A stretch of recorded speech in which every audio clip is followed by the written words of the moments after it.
everyone. I want to thank you for joining us in the country presentation for Panama. Today we'll explain to you a little bit about not only the business opportunities that we have in Panama, but also talk to you about our country and all the similarities that we have with Dubai and how we've been able to be successful in attracting foreign direct investment. You know, I guess the best way to start a presentation is, especially when you are in this part of the world, is with a little video about, you know, what Panama is all about. So we'll start with a video. It's about a 5-minute video. I'll try to walk you through it.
I hope that video kind of teased your mind to hopefully go visit one day when you're in your Latin American trips. And I'll tell you now, when it comes to our economy and our business opportunities, what we have to offer. So I'll leave the tourism part in the back and provide basic information about our country. Panama is a small country, but with big opportunities. We are a country with about 4 million people. In size, we're very similar to the Emirates, to the UAE, having approximately 75 square kilometers. I believe the UAE has 80-something, 86. So in terms of size, we're similar. We have, a GDP of 58 billion. We expect in 2019 to take it all the way to 75 billion, and hopefully be the country with the largest per capita distribution. Very low inflation rates, and English is a business language in Panama, even though Spanish is a national language. What's interesting about Panama when you compare to countries in the region is that there is no controls, foreign controls. We use the US dollar, so money can come in and out. You can repatriate and pay dividends offshore or abroad without any limitations. We border Colombia and Costa Rica, for those of you who don't know, and we're literally in the heart of the Americas. And that has created for us many opportunities. And those opportunities are evidence or showed, in how we've been able to diversify our economy. We have a country that has a diversified economy that has been able to provide interesting growth rates, especially when you compare them to the region. In the past 15 years, we've gone through our biggest growth rate in the history of our country, growing more than 8% in average. And when you look countries in Latin America, in emerging markets, in the United States, the European Union, you can see that Panama is well above the average growth rates of the world, of the region, and of many other countries. The projections for Panama for the next 5 years, according to international financial institutions, is that we're going to continue to grow in excess of 5%. So we have a sustainable economy that has a lot of potential. And we've been able, as I said, to do that because we have a diversified economy that no particular sector takes more than 20% of our GDP. We're a country oriented, a service-based economy.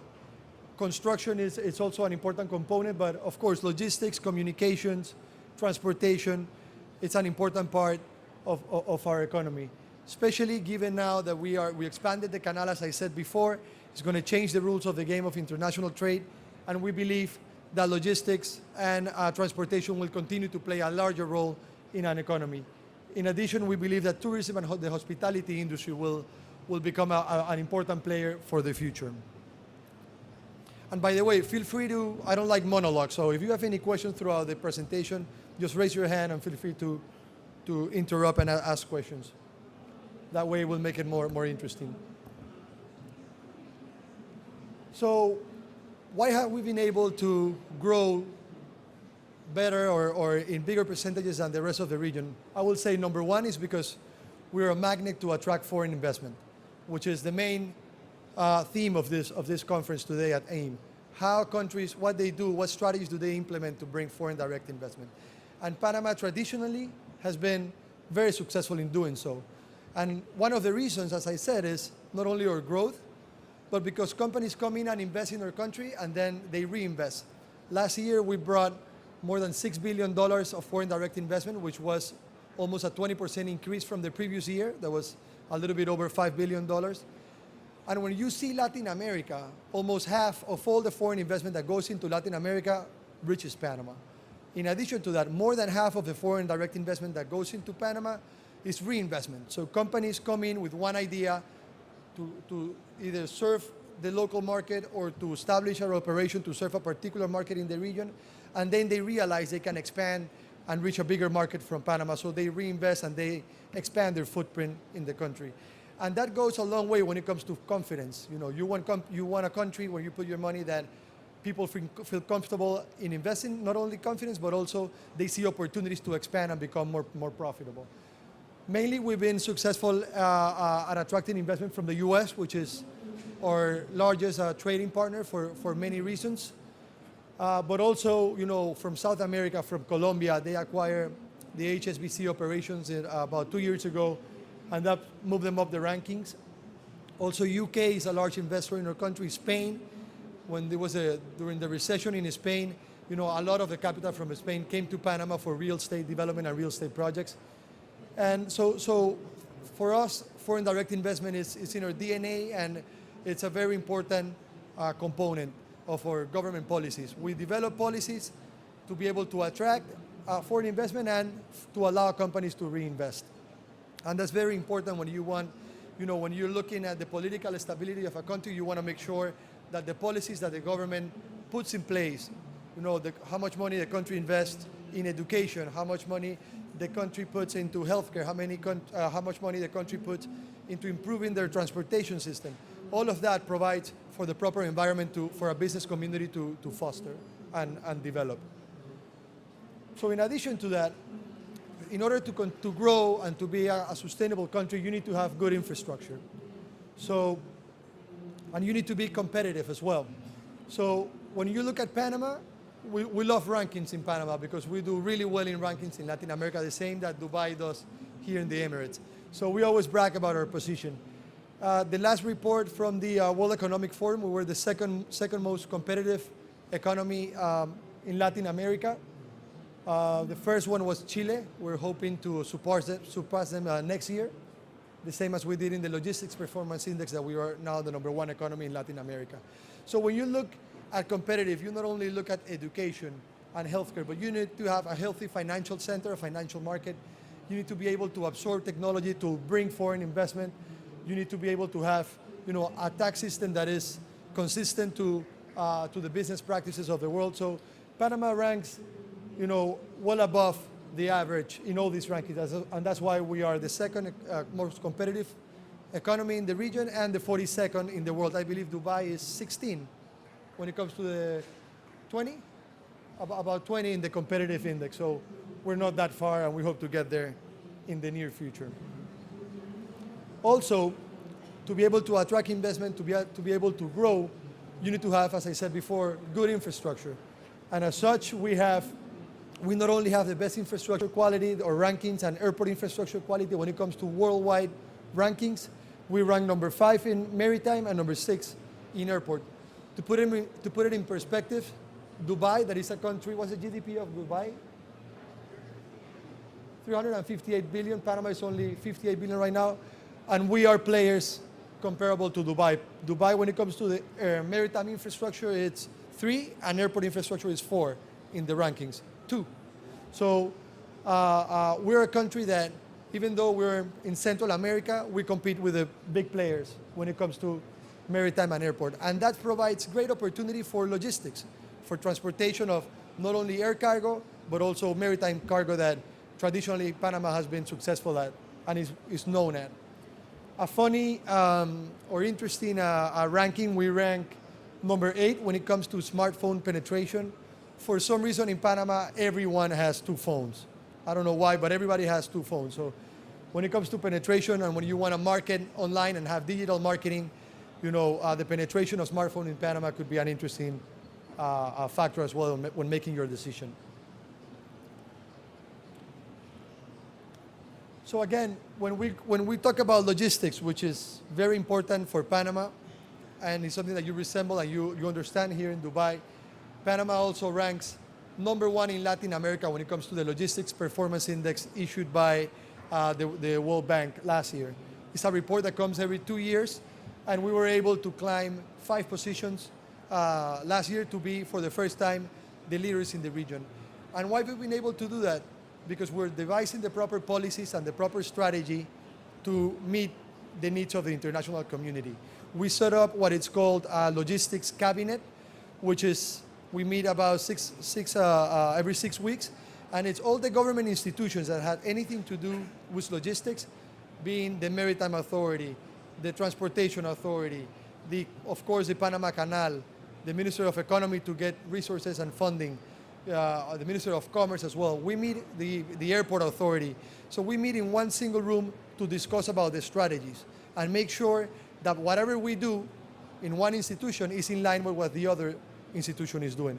Because there's no point of developing a good special economic area in one place if the infrastructure authority or the transportation authority doesn't build the proper, highways to connect that logistics zone. So because of that, I think is one of the reasons why we were able to climb so many steps in that ranking. And of course, I think because of the expansion of the canal that came after the rankings, during next report, we'll continue to do even better. And when you look at the main categories in these rankings, when you look at infrastructure, amount of international shipments, logistics competence, tracking and factoring, and you see our other peers in the region, Colombia, Costa Rica, Brazil, Panama ranks well above all of them. So, when we do something well, we like to kind of brag about it. That's why I put 2 slides in this about how good we're doing. And also when it comes to logistics, we're in the process of developing, we commissioned the Panama Canal through the Logistic Cabinet that, by the way, also has a private sector component in it. There's no point of having government policies without the input and the feedback of the private sector. So we have 7 members in that cabinet that come and are nominated by the private sector. And pretty much they validate our strategy, or they provide for input for us to devise a specific strategy. And because of their input, we commission an international firm to do a master plan on what is the best way to develop all the area next to the Panama Canal. And that master plan should be, it's a year consulting a study, and it should be turned around hopefully in May of this year. So we'll be able to define specific logistics parks, trucking centers, and more areas that can add up to our logistic capacity. So what I want to say with this is that not only we devise strategies, but we take the private sector input into account, and we use them as our sounding board to implement decisions. In addition to that, why are we able to grow? And when you look at the map, when logistics, location, it's, when it comes to real estate, it's very important. And Panama, luckily, we are in the right location to feed and to serve all the Latin American markets and the North America as well.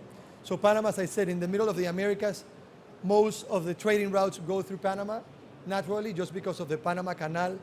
But also, we were able to develop the most busiest ports in the Atlantic and the Pacific. We have a conglomerate that you're going to see further on that surrounds the Panama Canal area that makes Panama the proper place to do international trade. So not only maritime, because of the success of Copa Airlines, which is a national airline, we have been able to develop also into a passenger hub. Panama, through the Hub of the Americas, we're able to connect to more than 90, that slide is actually, we need to update it, to more than 90 destinations, not only Latin America, but also to Europe.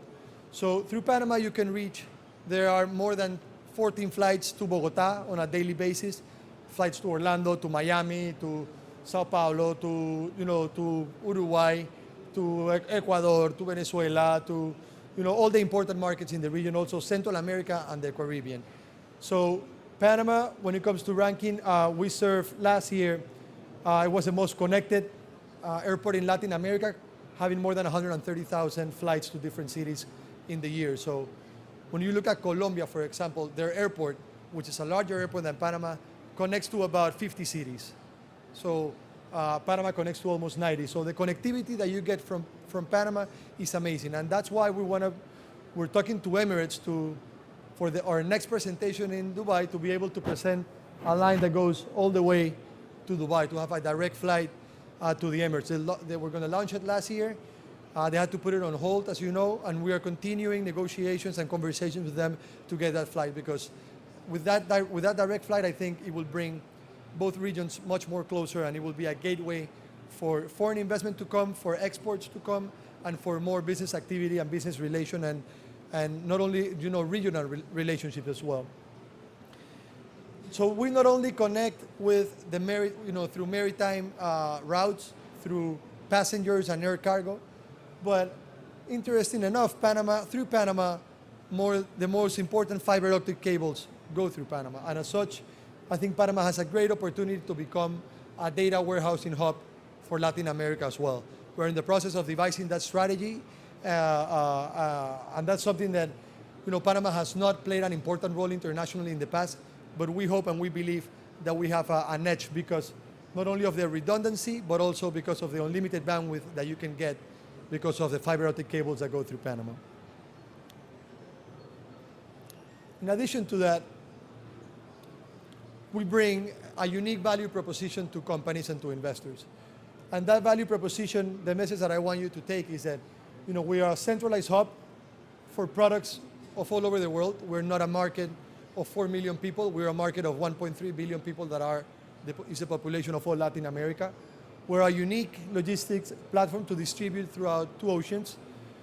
We go not only to the Americas, but we also go beyond. And you can get your merchandise or your imports quickly and efficiently, on time and on demand. So for this part of the world, what's interesting about Panama is through Panama you can get all the agricultural products from Peru, from Chile, larger industrial and manufacturing and agricultural products in Latin America to Dubai in a timely fashion and an efficient fashion. So we play an important role on bringing the region closer to UAE and the GCC as well. As I said, Panama it has the proper location, not only because of where we are located, but because of the shape of our country. This is where the canal goes through. It's only about 80 kilometers, so by car you do it in about 50 minutes. We have a brand new, it's been almost 10 years since we have it, a highway that connects both ports, but also that connects both cities as well. We also have a railroad that connects, and you do it. It's a very cool thing to do if you go on tourism, to take that train. It's mainly for cargo, but when for tourism it's pretty interesting because you cross the canal and you go through very pristine areas as well. So the canal area is not only interconnected between one another, but it has the proper infrastructure for it to become an even larger player. It has airports on both sides, international airports. It has the most efficient ports on both ends as well. It has special economic areas, not only on the Pacific, but also with Panama Pacifico, but also on the Atlantic side with the column free zone. We have connectivity. We have major bridges here. There's a new one that is being finished here, and we're in the process of bidding a new one, a new bridge in this area that's going to be about $1 billion project. We have, of course, the canal that is the cornerstone of everything. But what this provides, it's something that you don't see any other places. You see in a very stretched area all this proposition for companies to take advantage of. We are also improving, we're the first country, we already completed the first line of the metro system.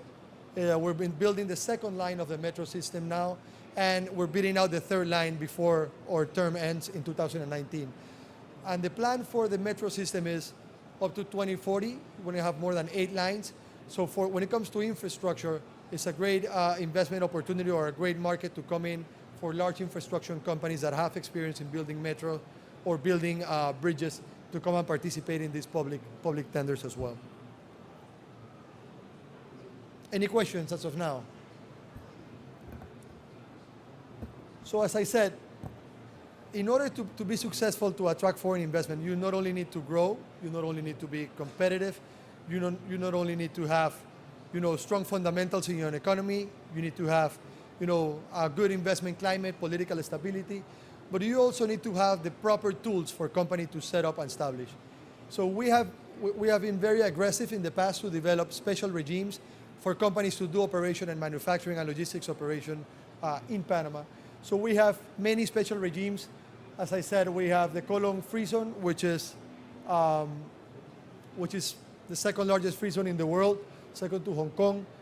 We have what we call the multinational headquarters law that I'm going to explain later on the impact that it has had in our country.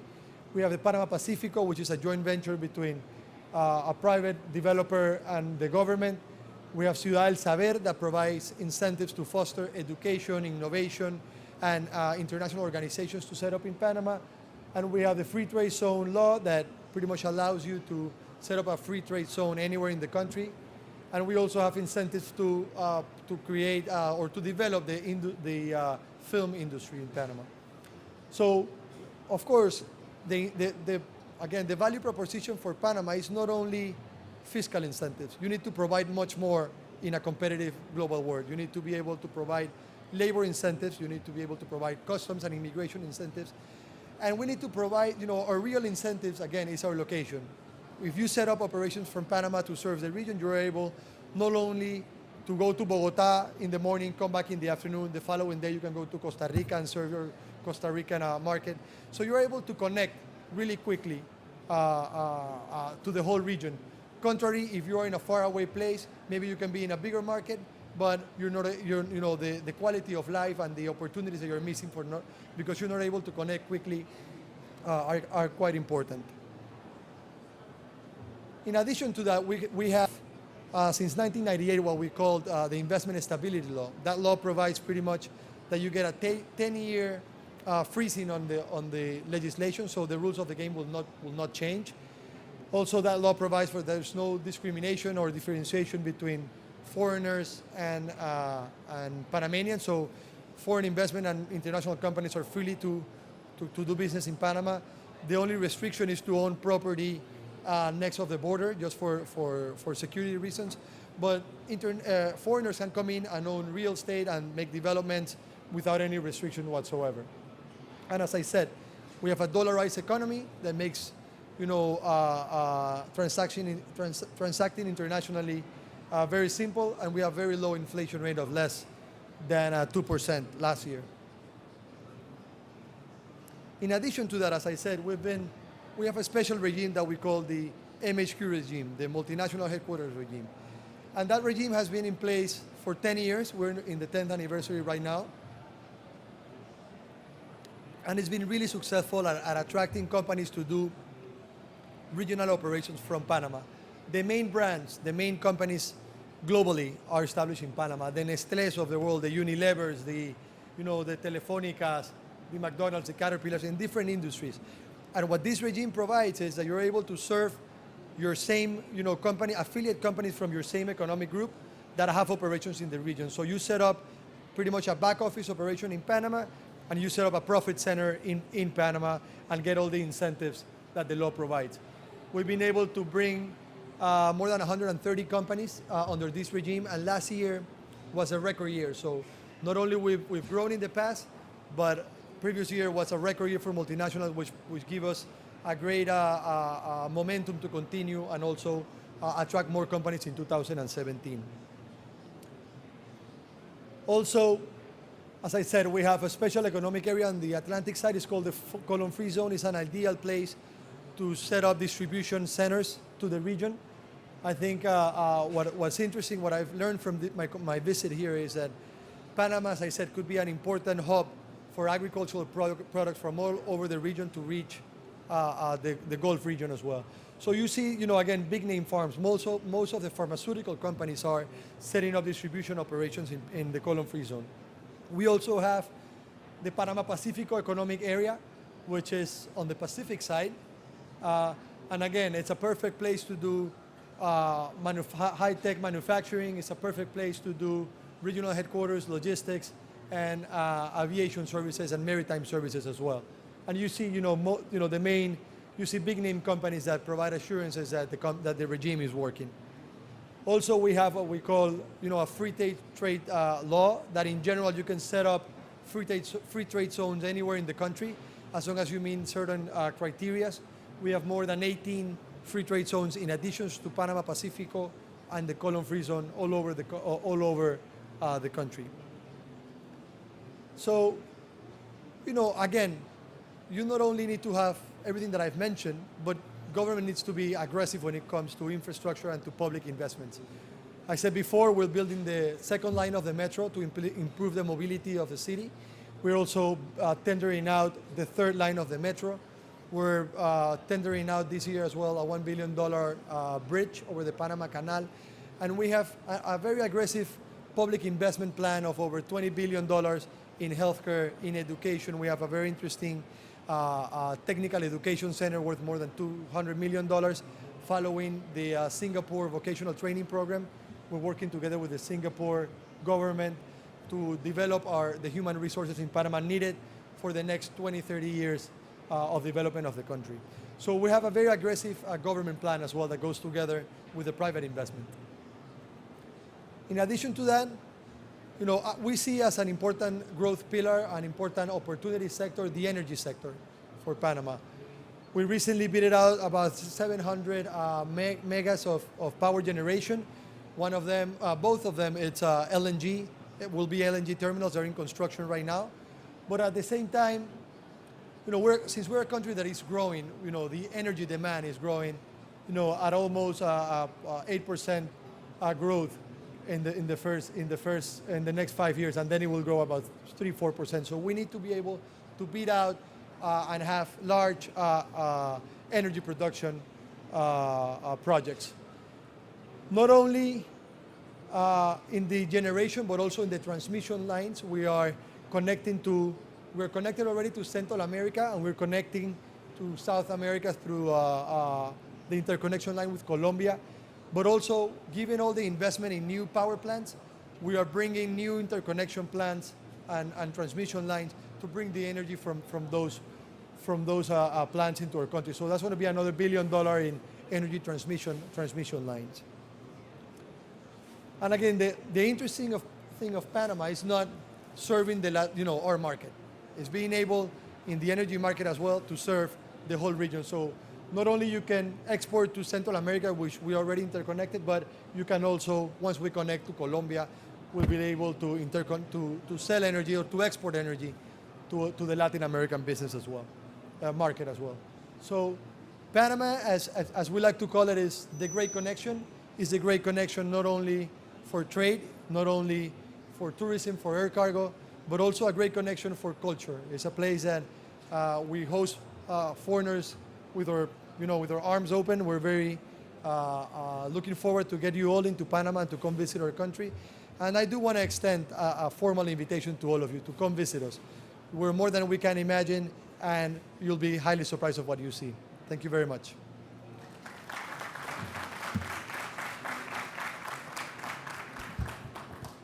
I also want to introduce my team that is here. First, I want to thank Ambassador Eduardo Fonseca. He could be your point of contact here in Dubai. Also, Alberto Alemán, Director of the Investment Promotion Agency in Panama. Luis Miguel Roger, my Chief of Staff, and also Jaime Sanchez, a close advisor to the Minister of Commerce. So your point of contact for any future reference. Of course, we're going to open the room for questions and answers. But in the future, if you want us to help you, think of us as your strategic partners. If you have any questions about what are Panama's main exports, if you are thinking about, what do you think about setting up a particular business in Panama, we'll be happy to be your strategic partners to help you understand our country and our region. So I guess we open it up to questions, if there's any. We left a brochure in each of your seats, kind of summarizing what I presented in the presentation a few minutes ago. So we also have a memory stick for any, with all the presentation and all other information material that might be of interest to you. So without further ado, we open to questions.